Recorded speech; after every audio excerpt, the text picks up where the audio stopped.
ఓం మహాగణాధిపతయే నమః. ఓం గురుభ్యో నమః. ఓం శ్రీమాత్రే నమః. పరమేశ్వర స్వరూపమైనటువంటి జ్యోతిష, వాస్తు మరియు ఇతర అనేకమైనటువంటి శాస్త్రములను మనకు అందించినటువంటి మహర్షులకి నమస్కారం. హయగ్రీవ హయగ్రీవ హయగ్రీవేతి యోవదేత్ తస్య నిస్సరతే వాణి జహ్నుకన్యా ప్రవాహవత్. అరుణాం కరుణాతరంగితాక్షీం ధృతపాశాంకుశపుష్పబాణచాపాం అనిమాదిభిరావృతాం మయూకైః అహమిత్యేవ విభావయే భవానీం. శ్రీమాత్రే నమః. ప్రేక్షకులకి ఆ లలితాంబిక అమ్మవారి యొక్క అనుగ్రహం పరిపూర్ణంగా కలగాలని మనస్ఫూర్తిగా కోరుకుంటూ మనం ఈరోజు చెప్పుకోబోయేటువంటి టాపిక్ ఏమిటి? మనం ఎన్నో కష్టాలు పడుతూ ఉంటాం. అప్పులు, అదేవిధంగా ఆరోగ్య సమస్యలు, అనారోగ్యాలు పారవడం, మరియు ధనం రాకపోవడం, వివాహం అవ్వకపోవడం, సంతానం కలగకపోవడం, ఇలాంటి అనేకమైనటువంటి విషయాలు ఎందుకు ఇబ్బంది పడుతుంటాము. అదేవిధంగా మంచి కూడా ఉంటుంది. ఏమిటి? మంచి జాబ్ రావడం కావచ్చు, బాగా ధనం సంపాదించడం కావచ్చు, వ్యాపారంలో బాగా కలిసి రావడం కావచ్చు, మంచి సంతానం కావచ్చు, మంచి భార్య కావచ్చు. ఇవన్నీ అసలు ఎందుకు జరుగుతాయి? ఇబ్బంది ఎందుకు పడతాము? ఎందుకు వస్తాయి అంటే, మీకు పూర్వజన్మ కర్మ అనేటువంటిది ఒకటి ఉంటుంది. ప్రతి లగ్నం 12 రాసులు ఎలా ఉంటాయో 12 లగ్నాల్లో పుట్టిన వారికి, ఈ భూమి మీద పుట్టిన ప్రతి జీవి కూడా పూర్వజన్మ కర్మతోనే పుడతాడు. అది స్త్రీ కావచ్చు, పురుషుడు కావచ్చు, ఏదైనా ఒక జీవి కావచ్చు. ఆ పూర్వజన్మ కర్మ కంట్రోల్ చేయబడగలిగితే మీకు ఆటోమేటిక్గా ఇప్పుడు ఉన్నటువంటి సమస్యల నుంచి బయటపడగలుగుతారు.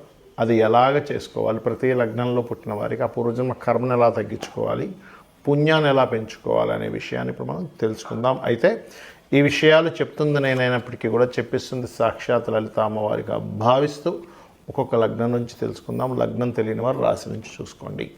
మీన లగ్నము, మీన రాశి. మీనం వారికి ఉండే గొప్ప లక్షణం ఏంటంటే అన్వేషణ ఉంటుంది. నేను ఎందుకు జన్మించాను, ఎటు వెళ్తుంది నా లైఫ్, ఎట్లా నేను జీవించాలి అని ఒక స్పిరిచువల్ లైఫ్ చాలా ఎక్కువగా ఉంటుంది వీళ్ళకి. సహజంగానే మీన లగ్నం కానీ మీన రాశిలో జన్మించిన వారు విదేశాల్లో సెటిల్ అవ్వడం, మళ్ళీ అక్కడ ఉంటూ అక్కడ కూడా ఒక జర్నీ, అన్వేషణతో కూడినటువంటి ఒక లైఫ్ వెళ్తూ ఉంటుంది. అయితే ఇక్కడ మీరు పూర్వజన్మ కర్మ వేటి రూపంలో కనెక్ట్ అయి ఉంటుంది అంటే తండ్రితో కనెక్ట్ అయి ఉంటుందండి. అంటే తండ్రి ద్వారా మీరు ఎక్కువ పొందడం, లేదా తండ్రికి మీరు ఎక్కువగా చేయవలసి రావడం, తండ్రితోనే మీ లైఫ్ చాలా మట్టుకు ముడిపడి ఉంటుంది మీనలగ్నంలో జన్మించాము అంటే.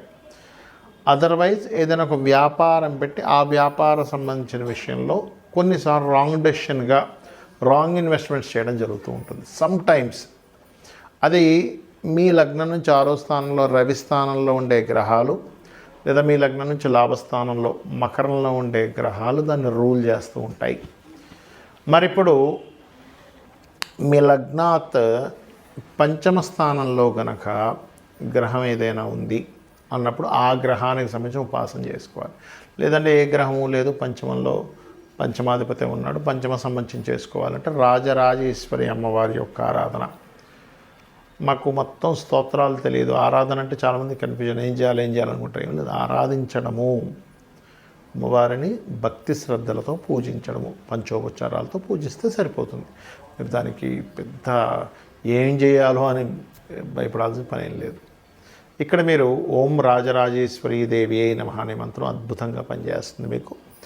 మరియు మీకు ఒకవేళ పంచమంలో కానీ భాగ్యంలో కానీ గ్రహాలు అంటే వాటికి సంబంధించి చేయొచ్చు, లేదా ఓం స్కందాయ నమః కూడా మీకు బ్రహ్మాండంగా పనిచేస్తుంది. అయితే ఇక్కడ పూర్వజన్మ స్థానం ఏదైతే ఉందో 6వ స్థానం అంటే సింహరాశిలోని మకర రాశిలో ఏవైనా ప్రత్యేకమైన గ్రహాలు ఉంటాయి కనుక ఆ గ్రహాలకు సంబంధించిన దానం ఇస్తే కూడా ఇంకొంచెం తొందరగా మీకు పూర్వజన్మ కర్మ నుంచి బయటపడతారు. దాంతోపాటు మీకు నడుస్తున్న మహాదశ కూడా చెక్ చేసుకోవాలి. ఎప్పుడు కూడా మీరు ఏ ప్రయత్నం చేస్తున్నారో ఆ ప్రయత్నానికి, ఆ పనికి ఆ మహాదశ అనుకూలంగా ఉందా లేదా అనేటువంటి చాలా ప్రధానమైనటువంటి అంశం ఇక్కడ. కాబట్టి ఇవి చేస్తూ ఎక్కువగా రాజరాజేశ్వరి అమ్మవారి ఆరాధన చేయండి. అదేవిధంగా కొన్ని ప్రదేశాల్లో దానాలు తీసుకునేటువంటి మనుషులు దొరకరు. అక్కడ ఇద్దామన్నా సరే దానాలు తీసుకునే వాళ్ళు ఉంటారు. అలాంటప్పుడు గోశాలకు వెళ్ళి గోవులకి ఏం తినిపించాలి, అందులో ముఖ్యంగా దేశీవాలి గోవులకి ఏం తినిపించాలనే విషయం నేను మీకు చెప్తాను. చూడండి, ఉదాహరణకి మీకు ఏ దానాలు ఇవ్వాలో చెప్తానని చెప్పాను కాబట్టి రవి గనక ఉన్నాడు మీకు 6వ స్థానంలో, లేదు మీకు ఇప్పుడు దాకా చెప్పినటువంటి పూర్వజన్మ కర్మ ఏ రాసుల్లో ఉండే గ్రహాలని చెప్పాను కదా, ఆ రకంగా రవి గనక ఉన్నట్లయితే గోధుమలు దానంగా ఇవ్వండి. సూర్యభగవానుడి దగ్గర దీపారాధన చేయండి, లేదా సూర్యభగవానుడికి అర్ఘ్యం వదలండి. చంద్రుడు ఉన్నాడు, బియ్యము దానం ఇవ్వడం ప్లస్ వైట్ కలర్ క్లాత్. కుజుడు కందులు ఎరుపు రంగు వస్త్రము. బుధుడు పెసలు గ్రీన్ కలర్ వస్త్రము. గురువు శనగలు ఎల్లో కలర్ వస్త్రము. శుక్రుడు బొబ్బర్లు తెలుపు రంగు వస్త్రము.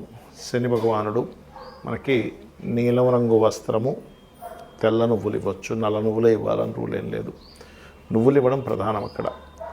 అదేవిధంగా రాహు అయితే మినుములు, కేతు అయితే ఉలవలు దానంగా ఇవ్వాలి. ఇవి ఇవ్వలేమండి, మాకు తీసుకునే వాళ్ళు లేరు, టెంపుల్స్ సరిగ్గా లేవు, తీసుకునే వాళ్ళు తీసుకోవట్లేదు, ఇంకోటి ఏదైనా మార్గం ఉందా అంటే, మీరు గోశాలకు వెళ్ళి గోధుమలు ఇచ్చే బదులు గోధుమ రవ్వ తినిపించండి గోవుకి. బియ్యం బదులుగా బియ్యం పిండి తినిపించండి గోవుకి. కందులు బదులుగా క్యారెట్స్ తినిపించండి, కుజుడికి సంబంధించింది. అదేవిధంగా పెసలు బదులుగా గోవుకి గోంగూర కూరగాయలు తినిపించండి, అందులో దేశీవాలి ఆవుకు తినిపించాలి. గురువుకి శనగలు ఇచ్చే బదులుగా గోవుకి అరటికాయలు తినిపించండి. బొబ్బర్లు తినిపించడం కాకుండా బొబ్బర్లు ప్లేస్లో ఏదైనా తీపి పదార్థం, తీపి చపాతీకి చక్కగా తేనె పూసి ఆ 3 చపాతీలు చిన్న చిన్న ముక్కలుగా తీసి తినిపించండి. శనికి సంబంధించిన నువ్వులు దానం ఇస్తున్నాం కదా, నువ్వులు బదులుగా నువ్వులు తినిపించకూడదు గోవుకి తీసుకెళ్ళి. అదైనా ప్రెగ్నెన్సీ ఉంటే అది ఇబ్బంది అయితే మీకు ఇంకో దోషం ఏర్పడుతుంది. బెల్లము తినిపించండి చక్కగా గోవుకి, పిడికెడి బెల్లం పెట్టండి సరిపోతుంది. మినుములు బదులుగా మీరు 4 బెల్లపు ఉండలుగా చేసి తినిపించవచ్చు. కేతువుకు సంబంధించిన ఉలవలు బదులుగా గ్రాసము తినిపించవచ్చు గోవుకి. ఇది ప్రధానంగా చేయండి. అలాగే మీకు పంచమంలో ఉండే గ్రహానికి సంబంధించిన ఉపాసన చేయాలని చెప్పారు. పంచమంలో ఉండే గ్రహం ఏమిటి చూసుకొని, పంచమాధిపతే ఉన్నాడు, వెళ్ళి ఇంకో గ్రహంతో కలిసాడు, లేదా పంచమంలో ఏదైనా గ్రహం ఉంది. ఉదాహరణకి మేషలగ్నానికి అయితే పంచమాధిపతి రవి అవుతాడు, వృషభ లగ్నానికి అయితే బుధుడు అవుతాడు, కన్యారాశి అవుతుంది పంచమం, మిథున లగ్నం అయితే తులారాశి అవుతుంది పంచమం, కర్కాటకం అయితే ఈ రకంగా వృశ్చికం అవుతుంది, అంటే పంచమం కుజుడు అవుతాడు. అలాగా మీ లగ్నం నుంచి 5th లార్డ్ ఎవరో చూసుకొని ప్రధానంగా మీరు ఆ రకంగా సూర్యుడు ఉన్నాడు లేదా సూర్యుడు అయ్యాడు, అప్పుడు సూర్యభగవానుడే. చంద్రుడు ఉన్నాడు, ఎక్కువగా మీరు చేయవలసిన ఉపాసన దేవత రాజరాజేశ్వరి అమ్మవారు. కుజుడు స్కందుణ్ణి, బుధుడు విష్ణువుని, గురువు దక్షిణామూర్తిని లేదా దత్తాత్రేయుణ్ణి, శుక్రుడు అమ్మవారి యొక్క ఆరాధన, శని భగవానుడు ఈశ్వరారాధన లేదా కాలభైరవ ఆరాధన లేదా కాళీ ఆరాధన, రాహు మనకి మీరు చేసుకోవాల్సినటువంటి దుర్గా, కేతు, గణపతి ఆరాధన చేసుకోవాలి. ఏది దేనికి పంచమంలో ఉండే గ్రహాలను బట్టి మీరు ఈ ఆరాధన చేసుకుంటే, ఎప్పుడు కూడా ఒక గ్రహం అక్కడ పంచమంలో ఉంది అన్నప్పుడు ఆ దేవత సంబంధించిన ఆరాధన చేయడమే మీకు శ్రీరామ రక్షగా నిలబడుతుంది. మరి లగ్నం తెలియదు, రాశి తెలియదు, ఏం చేయాలి? సింపుల్, లలిత చదువుకోండి లేదా సూర్య నమస్కారాలు చేసుకోండి. నాకు నక్షత్రము, రాశి, లగ్నం ఏమీ తెలియదండి, నేనేం చేయాలి అంటే, దీనికంటే బెస్ట్ మరొకటి లేదు. చక్కగా ఉదయం నిద్ర లేచి సూర్య నమస్కారాలు చేసుకోవడం, మీరు సూర్యుడికి అర్ఘ్యం వదలడం, చక్కగా సూర్యభగవాన్ ఎదురుగా నిలబడి మనస్ఫూర్తిగా నమస్కారం చేసుకోవడం, లలితా సహస్రనామాలు వినడం కానీ చదవడం కానీ చేయండి ఉదయము సాయంత్రం. దానికి మించిన రెమెడీ మరొకట్లేదు. అలాగే ఇక్కడ మీ జన్మజాతకంలో ఎటువంటి గ్రహ దోషాలు, చాలా దోషాలు ఉంటాయి. బాలారిష్టాలని, లేకపోతే మీకు ఫలానా ఎల్నాడిసన్ అని, లేకపోతే ఫలానా రకరకాలు ఉంటాయి. ఎలాంటిది ఉన్నా ఒకటే గుర్తుపెట్టుకోండి, వీటన్నిటినీ నడిపించేది అమ్మవారు. అమ్మవారు నడిపిస్తుంది కాబట్టి నేను అమ్మవారిని పట్టుకుంటే శక్తిని ఇస్తుంది, తట్టుకునే శక్తిని ఇస్తుంది అనేటువంటి కాన్సెప్ట్ ఒకటి మీ మైండ్లోకి రావాలి. ఆటోమేటిక్గా మీకు అన్ని విధాలా బాగుంటుంది. శ్రీమాత్రే నమః.